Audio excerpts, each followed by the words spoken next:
What's up, everybody? I'm back with the second knee-jerk reaction review. This is a new thing we're doing. We are taking movie reviews that we have seen away from the Wednesday news and trailer session and just adding them as their own, review. Because why not? More content. It's a way, if like y'all don't like the longer podcasts, you can get the shorter reviews in. And we'll kind of, rip them off the cuff, how we feel knee-jerk wise. This isn't like our Friday videos where we write out everything. We just kind of take it in, whether we're at the theater or maybe Netflix releases a movie, and we just say how we feel about it on the fly. We just did Last Mercenary, me and my brother. So now I'm going to do Blood Red Sky. Blood Red Sky. Was this movie worth it?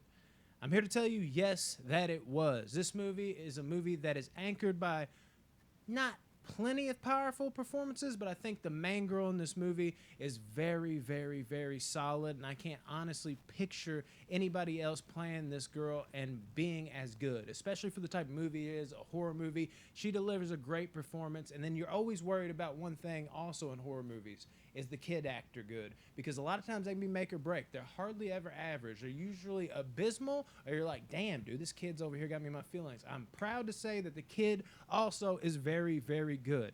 Now, this movie takes place thousands of feet in the fucking sky. They're on a fucking airplane, but you also get a pretty solid backstory where you get to find out exactly how the mother contracted being this vampire. And I got to tell you, when you get to the meat of that scene where you see the vampire that turned her, it is downright creepy, man. This movie feels a lot more action driven with some good acting, but man, there is some definite creepy horror elements when this vampire is after her. Like, I hardly ever get chills from a movie, but in this scene I was like, oh my God, stay away from her. Like, I was in it, dude. You know what I mean?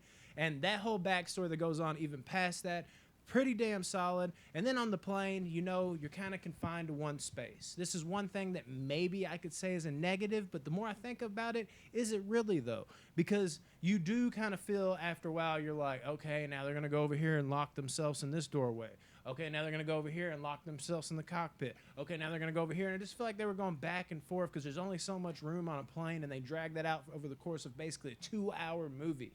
But at the end of the day, when you're taking what they're given and how they handle those scenes, they actually take your mind off of it pretty good. This is a very claustrophobic, good movie, I think. I was really surprised by this one, actually, because I had a feeling it was going to be a little cheesy, more action-driven, which, like I said, it was, but there's a little more here, just enough for you to think it's a little more special. Blood Red Sky is currently on Netflix. It's not the best movie of the year by any means, but it might surprise you with how good it is. Of course, it's in subtitles. There's a little English there, so if that's not your thing, don't know what to tell you, but if you like subtitles and you can read them and you can take in a movie in another language and fucking really just breathe in the fresh air that is this movie, these vampires are off the fucking hook, man, and this movie is pretty damn great. I gave it an 8.2 out of 10. Definitely check this movie out, guys. Love y'all. See ya.